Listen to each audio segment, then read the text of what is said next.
الحمد لله الذي أنزل السكينة في قلوب المؤمنين ليزدادوا إيمانا مع إيمانهم.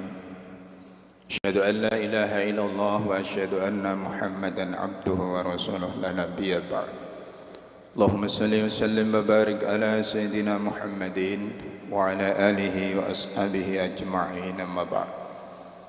Para bapak ibu saudara jamaah salat subuh rahimahullah, tiada untian kata yang patut terucap kalau sanjungan pujian atas kebesaran Allah sebagai ungkapan rasa syukur kita atas segala karunia, nikmat dan rahmat dan hidayahnya. Salawat salam mudah-mudahan senantiasa tercurah pada junjungan Nabi Agung Muhammad sallallahu alaihi wasallam. Para bapak ibu hadirin yang berbahagia, alhamdulillah kita telah diantarkan pada hari ketiga di bulan suci Ramadan 1444 Hijriah, bulan di mana kita tunggu jauh hari ketika kita masuki bulan Rajab. Para ulama mengajarkan lewat doanya yang indah yang kita lafalkan mulai masuk pada satu Rajab, Allahumma barik lana fi Rajab wa Sya'bana wa balighna Ramadan. Ya Allah, berikan keberkahan kami pada bulan Rajab dan bulan Sya'ban, dan sampaikan kami, hantarkan kami untuk bertemu kepada bulan suci Ramadan. Saudara, ketika doa itu terkabulkan dan kita alhamdulillah dihantarkan dan diberikan kesempatan Allah untuk menggapai, untuk menjamu tamu yang bernama Ramadan itu, pertanyaannya kemudian, lalu apa yang harus kita lakukan? 3 hari yang lalu ketika tamu itu hadir, ketika tamu itu datang, untaian kata bersenandung marhaban ya Ramadan yang memberikan makna selamat datang, wahai Ramadan, kami siap, kami bergembira, kami bahagia untuk menyambut kehadiranmu dengan menyediakan wahana yang luas untuk kami berikan kepadamu untuk bisa mengasah dan mengasuh jiwa kami. Saudara, tamu itu hadir di tengah-tengah kita dan Allah mentakdirkan untuk bertemu. Tujuan tamu hadir di depan kita adalah sebagaimana dinukil dalam ayat Al-Quran 183 di surat Al-Baqarah, ya ayyuhalladzina amanu kutiba alaikumus syamu kama kutiba alal ladzina min qablikum la'allakum tattaqun. Ternyata kehadiran Ramadan yang diwajibkan oleh Allah, dan sekalinya Allah tidak mewajibkan puasa atas kita, tentu manusia itu sendiri yang mewajibkan puasa atas dirinya, karena begitu urgennya, begitu pentingnya hakikat dan fungsi puasa itu, yang kemudian endingnya diharapkan adalah untuk menjadi manusia paripurna atau manusia yang bertakwa kepada Allah Subhanahu wa ta'ala. Saudaraku kaum muslimin jamaah salat subuh rahimahullah, untuk menggapai, untuk menuju apa yang diinginkan kita hadir di tengah-tengah kita menjadi hamba-hamba Allah yang paripurna itu, tentu butuh komitmen kita. Berapa banyak di antara kita yang Allah mentakdirkan untuk bertemu dengan tamu itu seakan-akan sebuah rutinitas atau ritual belaka. Kita bertemu dan bertemu, tetapi tentu tidak sampai dengan tujuan dan fungsi dari puasa itu sendiri. Maka senyampang mengawali dan masih di hari ketiga ini, minimal ada 3 komitmen yang harus kita lakukan supaya kita mampu menggapai yang disebut dengan manusia paripurna itu. Yang pertama adalah bagaimana kita meluruskan dan menguatkan niat kita.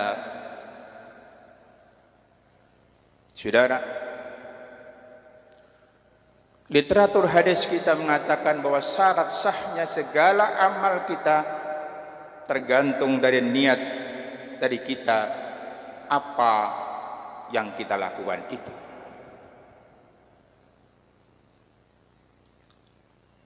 Untuk meluruskan dan mengukuhkan niat ini, sekali lagi tidak ada kata terlambat.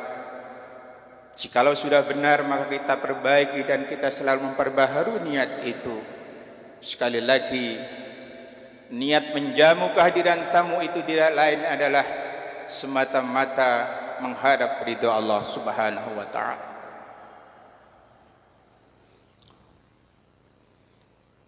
Maka panggilan untuk menjamu tamu agung itu tidak lain adalah sebuah keimanan menghadap keridhaan Allah Subhanahu wa taala. Maka kemudian Nabi besar Muhammad sallallahu alaihi wasallam bersabda, "Man shoma ramadanan imanan wa ihtisaban, ghufira lahu ma taqaddama min dhanbi." Barang siapa berpuasa yang itu karena panggilan iman,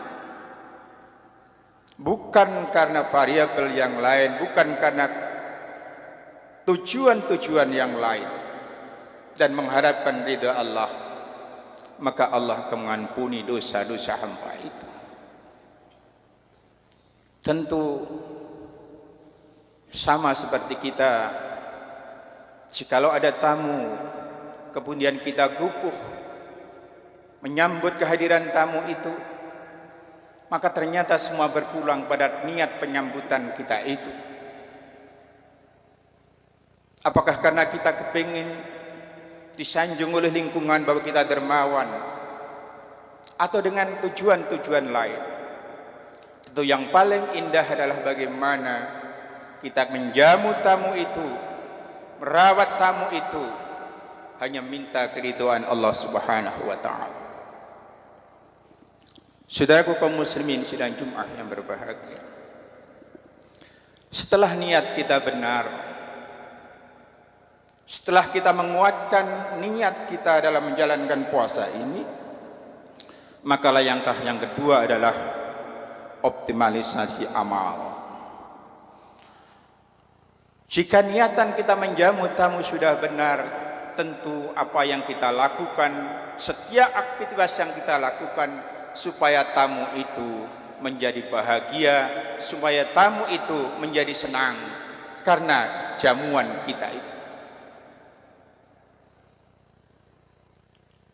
Literatur hadis kita mengungkap bahwa betapa melipat gandaan terhadap amal-amal yang kita lakukan di bulan suci Ramadan ini.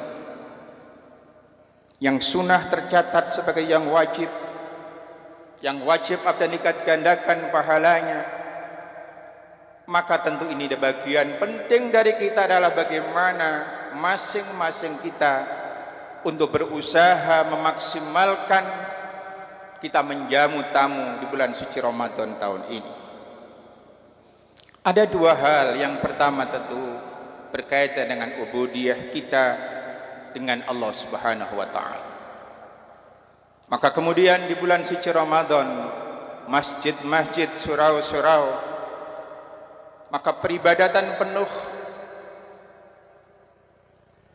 ini menjadi bagian penting dari kita, dan masing-masing kita punya setat yang berbeda. Sekali lagi, Allah tidak menuntut keragaman atau kesamaan setiap hambanya bagaimana menjamu tamu agung itu, karena seorang hamba masing-masing tentu berbeda. Ada yang setatnya Kemarin bulan Rajab dan bulan Sya'ban masih santai-santai saja. Ada yang sudah mempersiapkan diri dengan memperbanyak puasa sunnah dan beramal kebajikan yang lain. Tentu di masing-masing hamba Tuhan ini berbeda.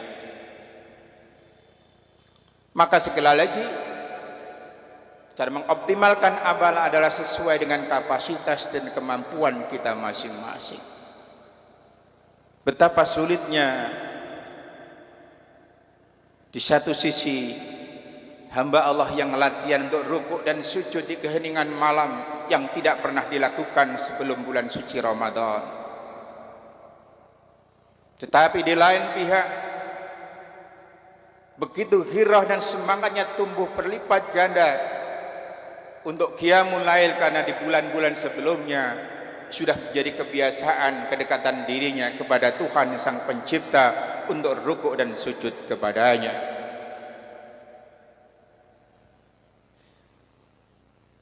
Maka tidak heran jikalau di awal-awal euforia hamba-hamba Allah untuk rukuk dan sujud di masjid-masjid, musola-musola, tadarusnya juga penuh. Tetapi semakin lama semakin akan ditinggalkan. Kenapa? Karena semata-mata kapasitas di masing-masing hamba itu untuk memulai menyambut kehadiran tamu itu berbeda. Kemudian yang kedua adalah optimalisasi amal dalam hubungannya dengan sesama. Sekali lagi, Nabi memberikan motivasi yang paling berharga bagi kita. Barang siapa memberikan buka saja sebutir kurma sekalipun dan seteguk air sekalipun, maka itu bisa menghantarkan hamba-hamba itu ke jannahnya Allah. Artinya apa? Optimalisasi amal kita adalah menjalin komunikasi hubungan dengan sesama kita untuk bisa berbagi, bertutur kata, lisan kita tidak menyakitkan kepada saudara kita, atau apapun senyampang itu memberikan kebaikan bagi sesama, maka tidak ada kata kecuali mari fastabiqul khairat. Di bulan suci Ramadan ini kita gerakkan bersama-sama. Saudaraku kaum muslimin sidang Jumat yang jamaah subuh yang berbahagia. Yang terakhir,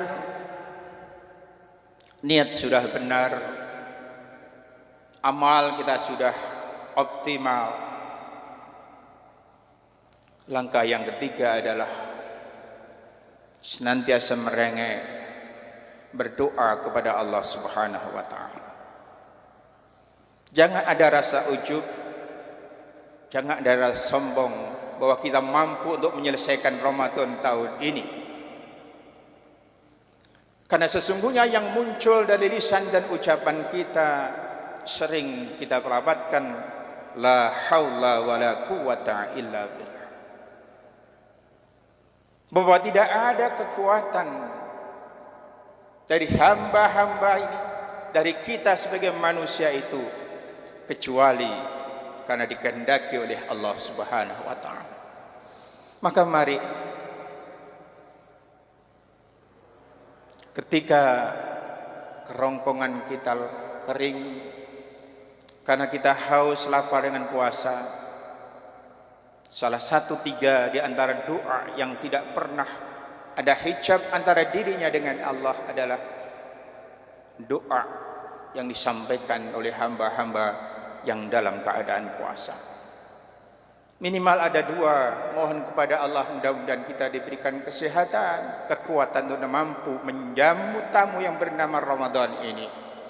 Dan yang kedua, mohon pertolongan kepada Allah, ketetapan iman kita, Islam kita, dan mudah-mudahan mampu menghantarkan dan menyelesaikan di dalam bulan suci Ramadan tahun ini. Amin Allahumma amin. Sebagai penutup, mari senyampang kita di awal bulan suci Ramadan dalam menyambut kehadiran tamu itu, kita luruskan, kita kuatkan niat kita. Kita optimalkan segala aktivitas peribadatan kita baik kepada Allah maupun kepada sesama.